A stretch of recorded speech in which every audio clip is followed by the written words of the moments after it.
السلام علیکم عزیز طلبہ، میں امید کرتا ہوں کہ آپ خیر و عافیت سے ہوں گے۔ کل ہم نے نظم حمد کے بند نمبر 1 اور 2 کی تشریح کا مطالعہ کیا تھا۔ آج ہم بند نمبر 3 اور 4 کا مطالعہ کریں گے۔ سب سے پہلے ہم اشعار پڑھتے ہیں۔ ہر ستارے میں آباد ہے ایک جہاں، چاند سورج تیری روشنی کے نشاں، پتھروں کو بھی تو نے عطا کی زباں، جانور آدمی کر رہے ہیں سبھی تیری حمد و ثنا اے خدا اے خدا۔ جہاں دنیا نشاں علامت، سبھی ہر کوئی مفہوم۔ ہر ستارے میں ایک الگ جہاں آباد ہے اور چاند سورج اللہ تعالیٰ کی روشنی کی نشانیاں ہیں۔ اللہ تعالیٰ نے پتھروں کو بھی زبان دی ہے اور تمام مخلوقات، وہ جانور ہوں یا انسان، اللہ تعالیٰ کی حمد و ثنا کر رہی ہے۔ اس تشریح طلب بند میں شاعر کہتا ہے کہ کائنات میں موجود ہر ستارہ اپنی جگہ ایک الگ دنیا کا منظر پیش کرتا ہے۔ یہ اللہ تعالیٰ کی تخلیقی قدرت کی گواہی ہے جو نہایت وسیع اور حیران کن ہے۔ چاند سورج اللہ تعالیٰ کی روشنی اور ہدایت کے نشان ہیں۔ یہ اس کی حکمت اور قدرت کے ایسے عظیم مظاہر ہیں جو زندگی کی بقا کے لیے ضروری ہیں۔ سورج کی روشنی اور چاند کی چمک اللہ تعالیٰ کی نعمتوں اور جلال کی علامت ہے۔ یہ ایک خوبصورت تشبیہ ہے۔ اللہ تعالیٰ کی قدرت سے وہ چیزیں بھی جو بے جان دکھائی دیتی ہیں اپنی زبان میں اس کی حمد و ثنا کرتی ہیں۔ یہ اشارہ اس طرف بھی ہے کہ کائنات کی ہر چیز اللہ تعالیٰ کی کبریائی کی گواہی دے رہی ہے۔ شاعر کہتا ہے کہ اللہ تعالیٰ کی مخلوقات، خواہ وہ جانور ہوں یا انسان، سب اللہ تعالیٰ کی عبادت اور تعریف میں مشغول ہیں۔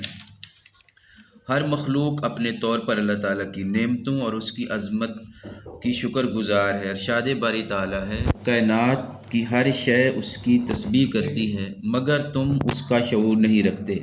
بقول شاعر، فلک بھی، بشر بھی، ملک بھی، سبھی تیری حمد و ثنا کر رہے ہیں۔ بند نمبر 4۔ سونپ کر منصب آدمیت مجھے، تو نے بخشی ہے اپنی خلافت مجھے، شوق سجدہ بھی کر اب عنایت مجھے، خم رہے میرا سر تیری دہلیز پر، اے ہے یہی التجا اے خدا اے خدا۔ سونپ سپرد، منصب عہدہ، آدمیت انسانیت، خلافت قائم مقامی حکمرانی، دہلیز چوکھٹ، خم رہے جھکا رہے، التجا درخواست۔ مفہوم: اے اللہ تعالیٰ، تو نے مجھے انسان بنا کر خلافت کا رتبہ عطا کیا ہے۔ اب میری آپ سے گزارش ہے کہ مجھے اپنی بارگاہ میں سر جھکانے اور اپنی عبادت کرنے کا شوق بھی عطا کر، تاکہ میرا سر ہمیشہ تیری چوکھٹ پر جھکا رہے۔ اس تشریح طلب بند میں شاعر کہتا ہے کہ انسان کے اشرف المخلوقات ہونے کا ذکر کرتے ہوئے کہ اللہ تعالیٰ نے انسان کو دیگر مخلوقات پر فضیلت عطا کی ہے اور اسے سوچنے سمجھنے کی صلاحیت عطا کی ہے۔ یہ آدمیت کا منصب ہے جو انسان کو باقی مخلوقات سے ممتاز کرتا ہے۔ یہ خلافت انسان کے لیے ایک عظیم الشان اور بڑی ذمہ داری ہے کہ وہ زمین پر عدل و انصاف قائم کرے، اللہ تعالیٰ کی مرضی کے مطابق زندگی گزارے۔ شاعر اللہ تعالیٰ سے دعا کرتا ہے کہ اسے عبادت اور سجدے کی محبت عطا ہو۔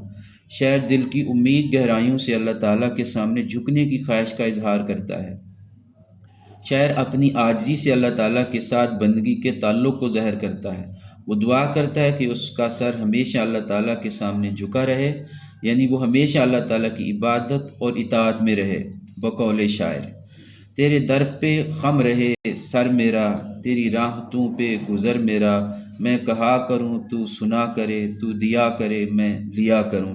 امید ہے کہ آپ کو ان 2 بند کی تشریح اچھی طرح سے سمجھ آ گئی ہوگی۔ اللہ حافظ۔